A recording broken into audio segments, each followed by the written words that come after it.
आज का हमारा टॉपिक है male reproductive system. Male reproductive system में कितने ऑर्गन्स इंक्लूडेड हैं, कौन से स्ट्रक्चर्स इंक्लूडेड हैं, जरा जल्दी से मुझे कोई गो थ्रू करके बता दे।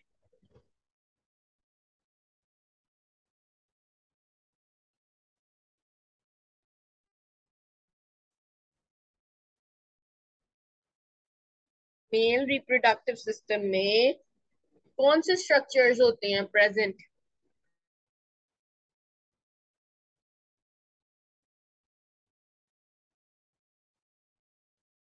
चलो शाबाश, बताओ, कोई एक तो अपना माइक अनम्यूट करे। Ma'am testis. शाबाश। और और इंटरस्टिशियल सेल्स होते हैं। और और एक्सटर्नल स्क्रोटम। जेनिटेलिया। शाबाश।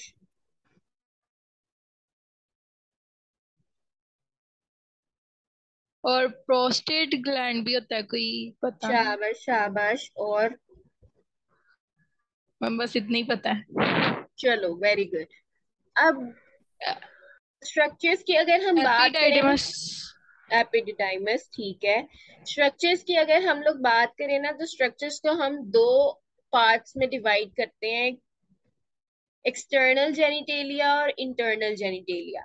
एक्सटर्नल जेनिटेलिया वो, या एक्सटर्नल स्ट्रक्चर्स वो जो आउटसाइड द बॉडी प्रेजेंट है, और इंटरनल जेनिटेलिया जो इनसाइड द बॉडी प्रेजेंट है। आउटसाइड द बॉडी हमारे पास सिर्फ दो जेनिटेलियास प्रेजेंट हैं, पीनिस एंड स्क्रोटम। और स्क्रोटम में हमारे पास टेस्टिस पड़े हुए हैं। तो हमारे पास सिर्फ दो एक्सटर्नल जेनिटेलिया होते हैं इन मेल, और बाकी जितने भी हैं हमारे पास एपिडिडाइमस, वास डेफरेंस, रेटी testis, prostate gland, seminal vesicles, ये सारे जो हैं ये हमारे पास हो जाएंगे इंटरनल जेनिटेलिया में प्रेजेंट होंगे। इसको भी हम गो थ्रू करेंगे, लेकिन वो नेक्स्ट टॉपिक है। अभी हमारा जो टॉपिक ऑफ कंसर्न है उसकी तरफ मूव करते हैं। हमारे पास मेल रिप्रोडक्टिव सिस्टम की असल में फिजियोलॉजी है क्या? मेल में हमने स्पर्मेटोजेनेसिस पढ़नी है, और फीमेल रिप्रोडक्टिव सिस्टम में हमने क्या पढ़नी है? रिप्रोडक्टिव साइकिल पढ़नी है, मेंस्ट्रुअल साइकिल पढ़नी है। अगर हम मेल रिप्रोडक्टिव सिस्टम की बात करें, तो मेल रिप्रोडक्टिव सिस्टम का मेजर फंक्शन क्या है? स्पर्मेटोजेनेसिस। स्पर्मेटोजेनेसिस क्या होता है कि हमारे पास जो मेल सेक्स सेल है, मेल गैमीट है, जिसको हम स्पर्म कहते हैं, उसकी फॉर्मेशन के प्रोसेस को हम बोलते हैं स्पर्मेटोजेनेसिस। और ये हमारे पास कहाँ पर हो रहा होता है? is occurring in testes, and it takes 74 days for the formation। 74 days में एक स्पर्म जो है वो मिच्योर होता है by the process of spermatogenesis. आपको ये बात अच्छे तरीके से पता होगी कि हमारे पास जो सेक्स सेल्स हैं उनके लिए मियोसिस का प्रोसेस होता है, ये हेप्लॉइड होते हैं।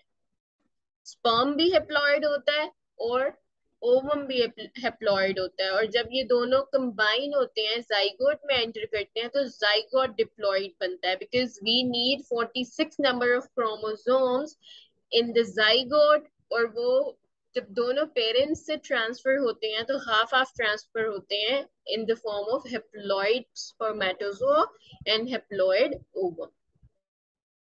Spermatogenesis is a process by which the male gamete called spermatozoa are formed from primitive germ cells in the testes. It takes 74 days for the formation of the sperm. हमारे पास कौन से sales हैं जो spermatogenesis में अपना role play कर रहे हैं? हमारे पास तीन टाइप के सेल्स हैं, germ cells, Sertoli cells and Leydig cells. Germ cells तो हमें पता ना कि हमारे पास ये प्रिकर्सर्स हैं सेक्स सेल्स के।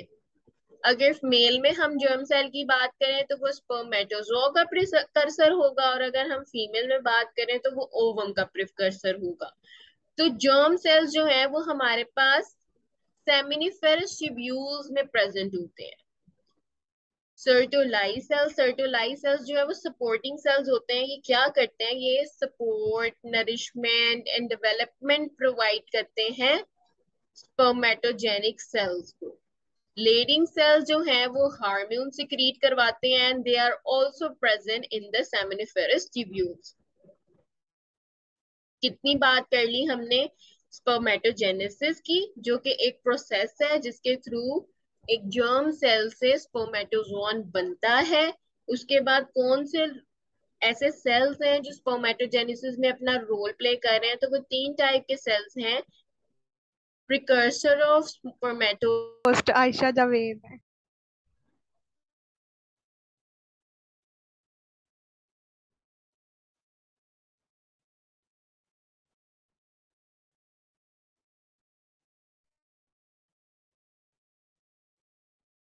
कहाँ पे थी मैं जब डिस्कनेक्ट हुआ था?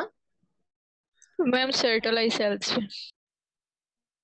ओके, अगेन मैं आपको बता देती हूँ कि हमने क्या पढ़ा है। स्पर्मेटोजेनेसिस पढ़ा है। स्पर्मेटोजेनेसिस एक ऐसा प्रोसेस है जिसके थ्रू हमारे पास स्पर्मेटोजोआ बनता है और इसको 74 डेज लगते हैं। स्पर्मेटोजेनेसिस में हमारे पास कौन से ऐसे सेल्स हैं जो रोल प्ले कर रहे हैं? That are germ cells, Sertoli cells and Leydig cells. Germ cells जो है वो हमारे पास प्रिकर्सर ऑफ स्पर्मेटोजोन है। इन्हीं से ही हमारे पास स्पर्मेटोजोआ बनता है। इन्हीं की डेवलपमेंट से स्पर्म चेंज होता है।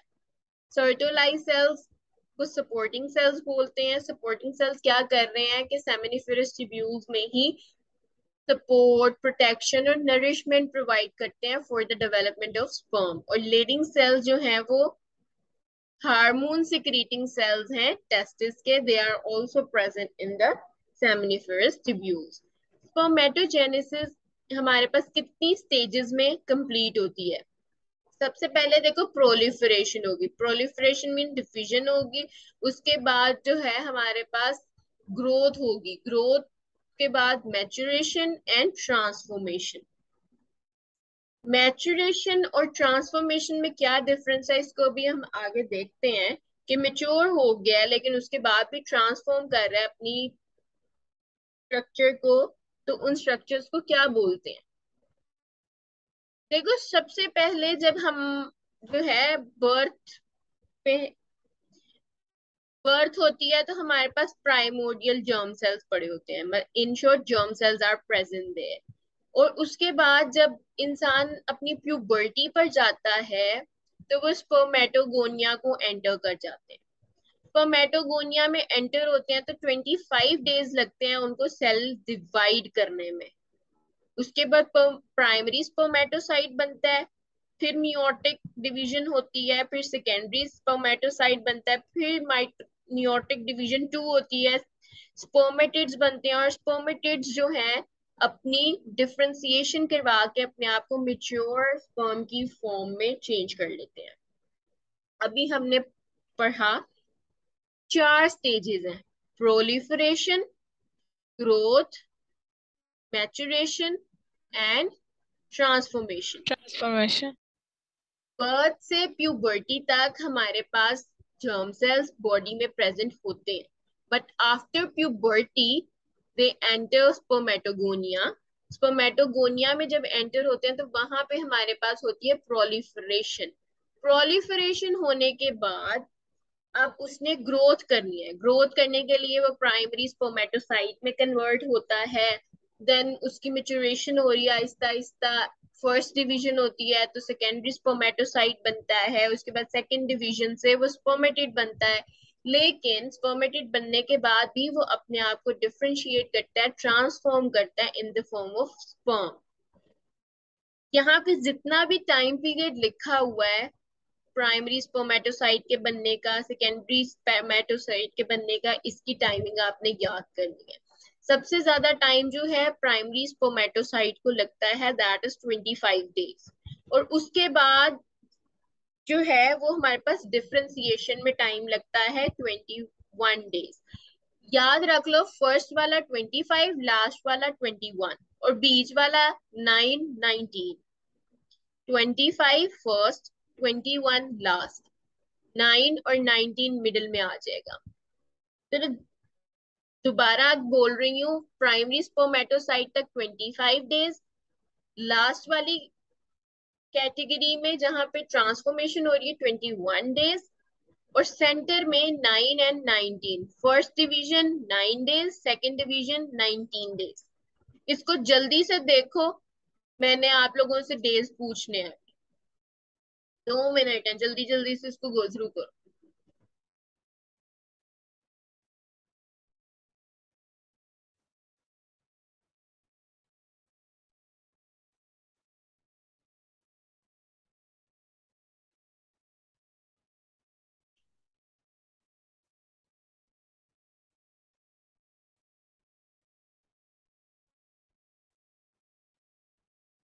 हाँ जी आमना।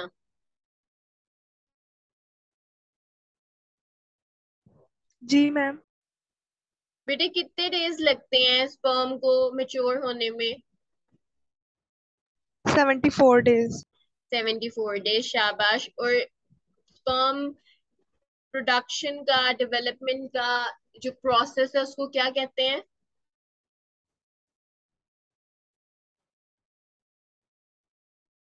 स्पर्मेटोजेनेसिस। शाबाश। अरीशा मुझे ये बताओ कि स्पर्मेटोजेनेसिस में कितनी स्टेजेस होती हैं? मैम 4। कौन कौन सी? प्राइमरी, पहले स्पर्मेटोसाइट बनता है, फिर सेकेंडरी, फिर स्पर्मेटिड्स बनते हैं, और उसके बाद मैच्योर स्पर्म जो ट्रांसफॉर्मेशन में हो जाता ईशा, अरीशा ने थोड़ी सी मिस्टेक कर दी है, इसको करेक्ट करो जरा। इसने स्टेजेस क्या बताई हैं और एक्चुअल में क्या होती हैं? मैम फर्स्ट प्रोलिफरेशन है, नेक्स्ट ग्रोथ है, उसके बाद ग्रोथ के बाद मैचुरेशन, उसके बाद ट्रांसफॉर्मेशन। शाबाश। अरीशा आप दोबारा बताओ बेटा। है। ओके मैम, वो मुझे साइकिल का लगा था डेज वाला। कोई बात नहीं। जी मैम, सबसे पहले वो प्रोलिफरेट करते हैं, और उसके बाद प्रोलिफरेशन के बाद उनमें डिवीजन होती है, और उसके बाद वो मैच्योर ट्रांसफॉर्मेशन हो जाती है। शाबाश। एमन, जी मैम। बेटे मुझे बताओ कि हमारे पास जो डेज डिवाइडेड है वो किस तरीके से हैं? स्पर्मेटोजेनेसिस में टाइम लगता है हर एक मैम फेज को कंप्लीट होने में। प्राइमरी स्पर्मेटोसाइट स्टार्ट होते हैं वहां से, तो 25 डेज होते हैं फर्स्ट फेज में। देन 2 डिवीजन्स होती हैं, फर्स्ट डिवीजन में 9 डेज होते हैं, सेकंड डिवीजन में 19 डेज, एंड लास्ट पे जो स्पर्म मैच्योर होता है तो उसमें 24 डेज होते हैं, टोटल 74 डेज बनता है। 21 डेज बेटे, 21 डेज मेचुरेशन में 21 डेज होते हैं। 21 डेज। ओके शाबाश। वजीहा आप मुझे बताओ कि स्पर्मेटोजेनेसिस में हमारे पास 3 सेल्स अपना इंपॉर्टेंट रोल प्ले कर रहे हैं, वो 3 सेल्स कौन कौन से हैं?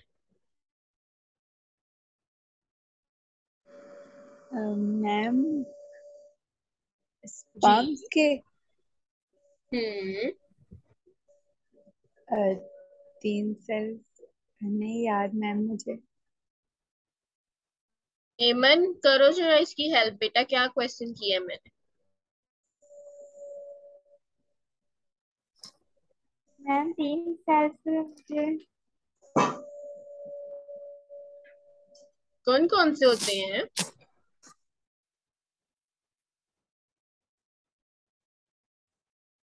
आयशा। मैं यस मैम, जर्म सेल्स होते हैं, सर्टोलाइज सेल्स होते हैं, और लाइडिंग सेल्स होते हैं।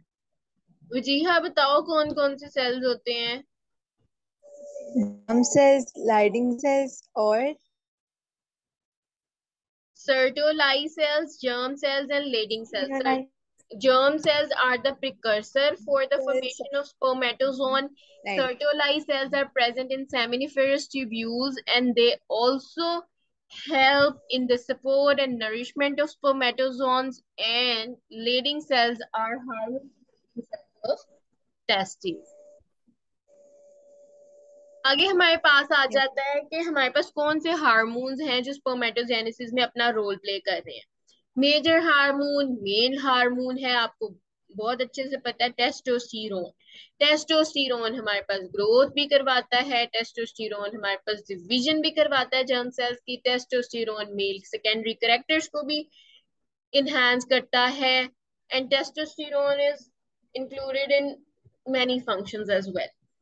ल्यूटिनाइजिंग हार्मोन, मैंने आपको बताया था ल्यूटिनाइजिंग हार्मोन फीमेल में अगर होगा तो वो हमारे पास ओव्यूलेशन करवाएगा, but when ovulation. It comes to male तो ये हमारे पास टेस्टोस्टेरोन को ही सिक्रीट करवाएगा। एफएसएच क्या करेगा, सर्टोलाइज सेल्स को स्टिमुलेट करवाएगा कि वो हमारे पास नरिशमेंट प्रोवाइड करें। एस्ट्रोजन फीमेल हार्मोन है but present in males as well, और ये क्या करता है, स्पर्मेटोजेनेसिस करवाता है। ग्रोथ हार्मोन क्या करेगा, ये हमारे पास टेस्टिस के फंक्शंस को प्रमोट करेगा, कंट्रोल करेगा, और स्पर्मेटोजेनेसिस को भी कंट्रोल करेगा।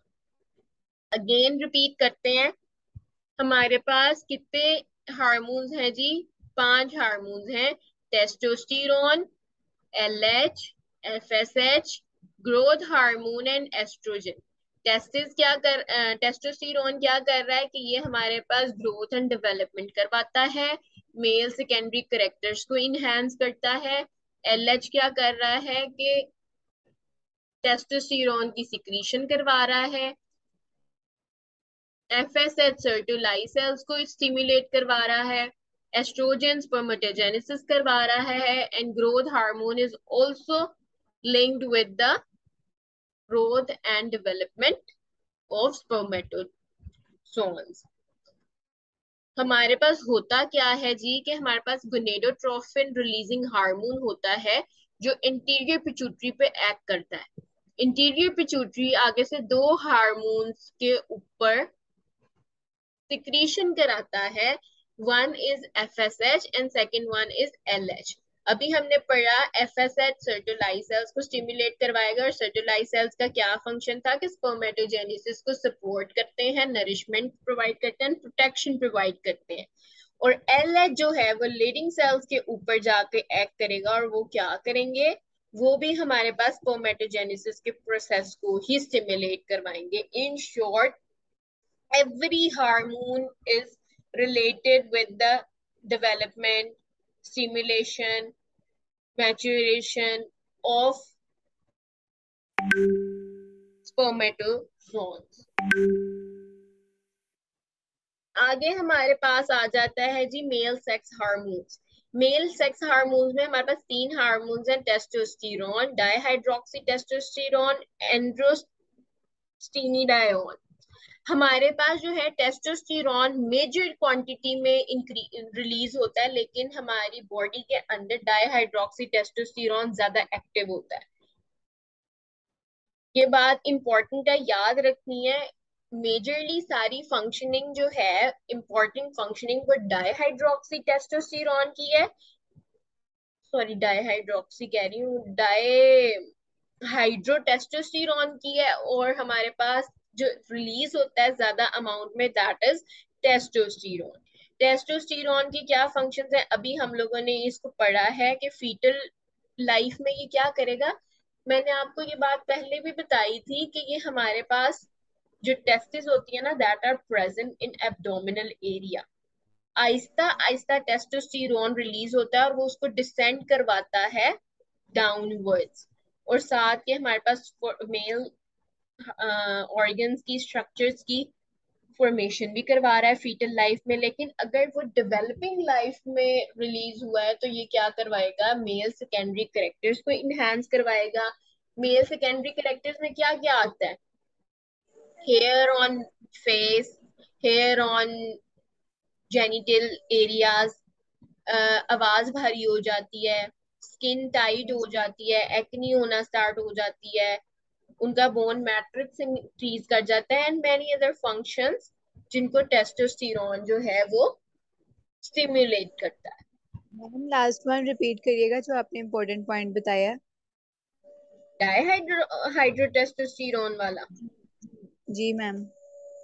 बेटे, उसमें मैंने आपको ये बताया है कि मेल के अंदर 3 हार्मोन्स मेजरली काम कर रहे होते हैं, testosterone, dihydroxy testosterone and third one is present in the body but it's not much important hormone के हम इसको स्टडी करें, लेकिन एक मेजर पॉइंट है कि हम लोग मोस्टली पढ़ते हैं टेस्टोस्टेरोन की फंक्शनिंग हो गई, टेस्टोस्टेरोन ने ये कर दिया, टेस्टोस्टेरोन ऐसे, टेस्टोस्टेरोन वैसे। टेस्टोस्टेरोन बहुत ज्यादा हाई अमाउंट में रिलीज होता है, लेकिन हमारे पास डाईहाइड्रोक्सी टेस्टोस्टेरोन ज्यादा एक्टिव होता है। अगर ये रिलीज होना स्टार्ट हो जाए ज्यादा अमाउंट में तो correct secondary characters as well as maturation development वो बहुत ज्यादा फास्ट हो जाएगी।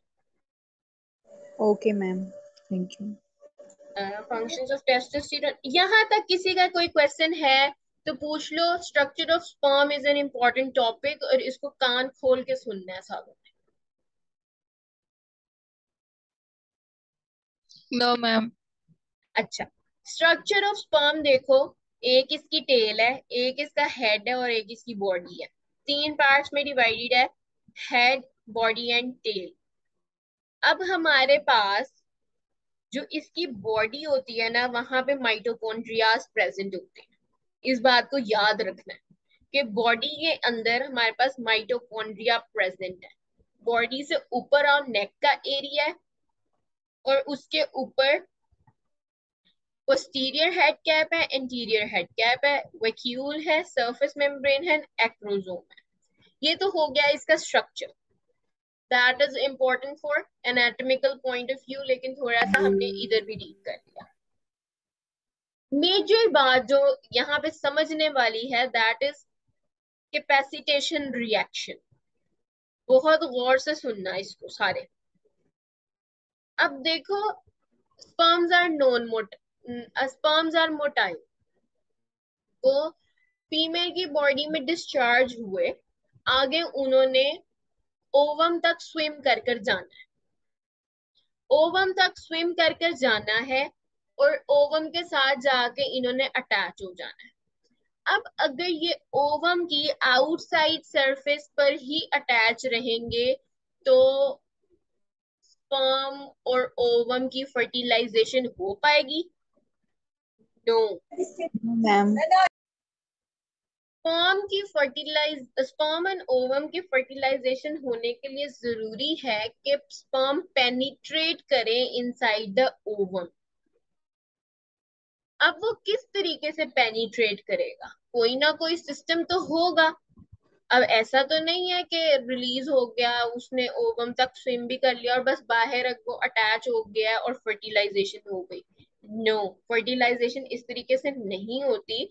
फर्टिलाइजेशन उस सूरत में सक्सेसफुल होगी जब sperm will penetrate the ovum. अब होता क्या है, हमारे पास स्पर्म का जो हेड है यहाँ पर एक्रोसोम है, मैंने अभी आपको बताया बिल्कुल टॉप पे एक्रोसोम। एक्रोसोम के अंदर हमारे पास कुछ एंजाइम्स होते हैं, हाइलोरोनिडेज होता है और प्रोटियोलिटिक एंजाइम होते हैं। प्रोटियोलिटिक तो आपको नेम से ही पता चल रहा है ना, लिटिक मींस ब्रेकडाउन और प्रोटियो मींस प्रोटीन की ब्रेकडाउन। इसने क्या करना है, ओवम के पास जितनी भी प्रोटीन्स होंगी उसको ब्रेक डाउन करवा देना है। हाइलोरोनिडेज, हाइलोरोनिडेज क्या करेगा, ये हाइलोरोनिक एसिड को जाकर डीपोलीमराइज करवा देगा, उसकी ब्रेक डाउन करवा देगा। और हाइलोरोनिक एसिड क्या करता है, हाइलोरोनिक एसिड ग्रेन्युलोजास को एक दूसरे के साथ बहुत अच्छे से बाइंड कर कर रखता है। जो ओवम है ना होते हैं और ग्रेन्युलोजा सेल्स को पेनिट्रेट कर दिया ना तो इट मींस के फर्टिलाइजेशन हो जाएगी। और हाइलोरोनिडेज एक ऐसा एंजाइम है जिसने क्या करना है, जाकर हाइलोरोनिक एसिड को ही डीनेचर कर देना है, उसी को डीपोलीमराइज कर देना है। तो ग्रेन्युलोजा सेल जो है वो आपस में होल्ड नहीं कर पाएंगे, वो होल्ड नहीं कर पाएंगे तो स्पर्म जो है वो इनसाइड द ओवम पेनिट्रेट कर जाएगा। That is acrosome reaction. समझ में आ गया? मैम ये जो एंजाइम्स आपने बताया है ये कहाँ से रिलीज होगा? स्पर्म के अंदर से बेटे, स्पर्म के अंदर सबसे टॉप पे ये देखो हेड है इसका, यहाँ पे ये जो एरिया है that is known as acrosome, और इस एक्रोसोम के अंदर ये दोनों एंजाइम होते हैं। Yes ma'am, okay. हाँ जी बेटा, और किसी को कोई क्वेश्चन इसमें से?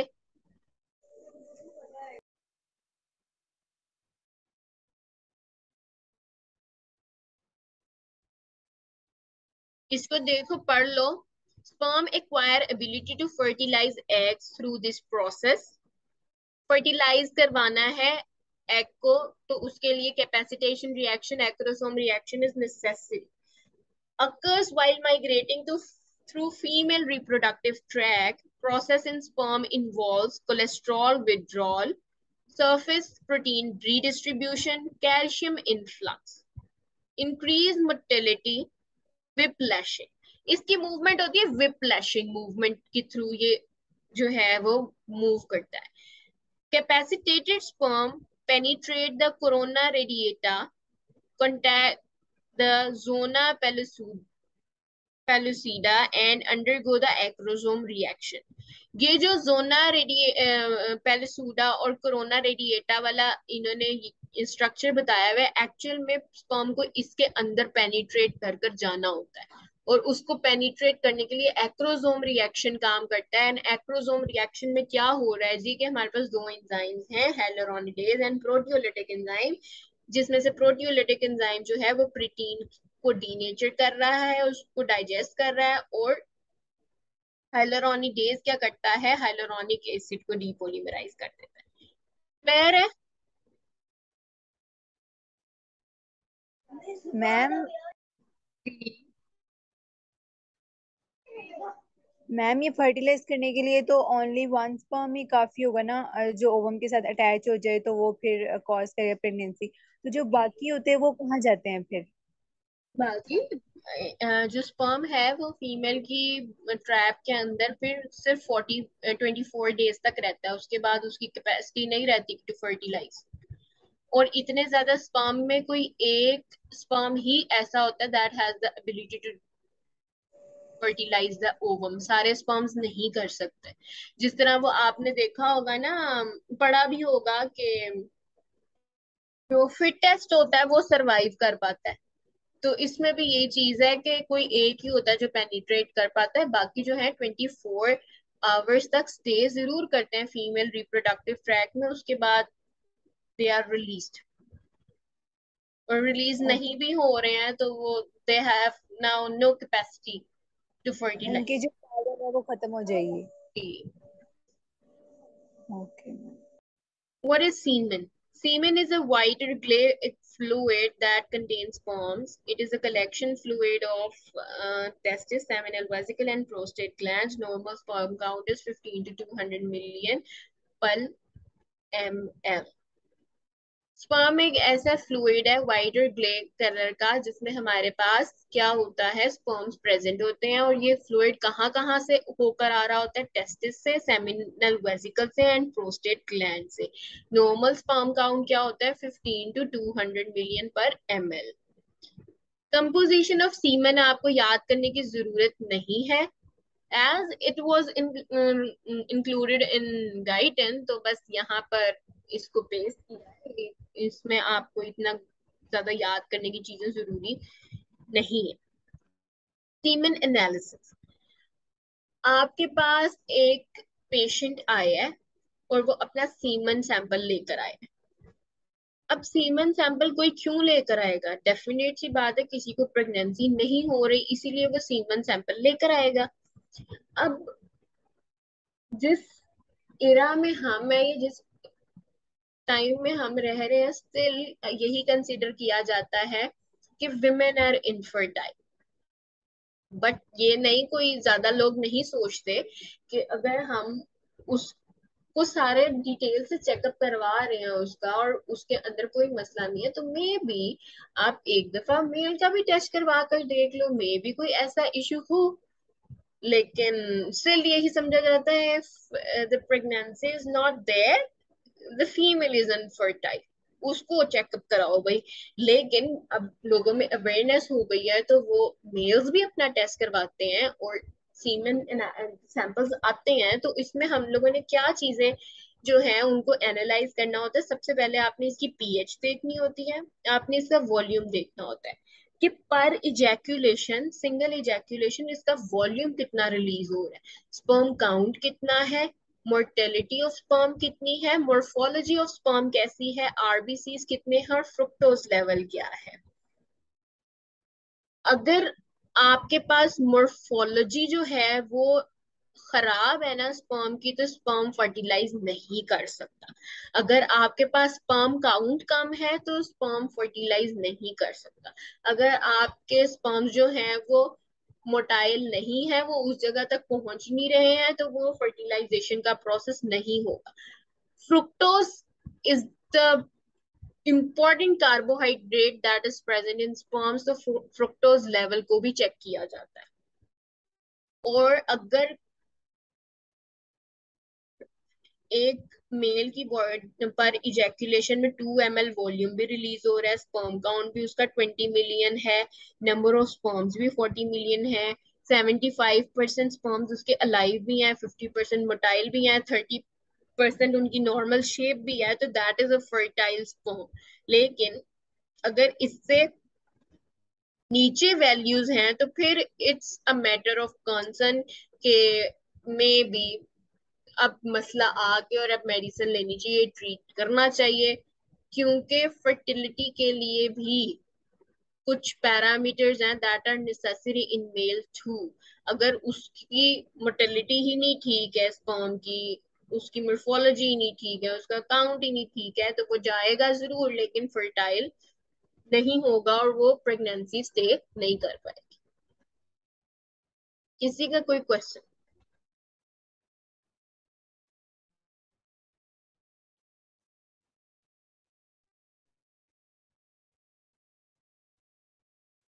जी बेटा, किसी का कोई क्वेश्चन किसी भी चीज से?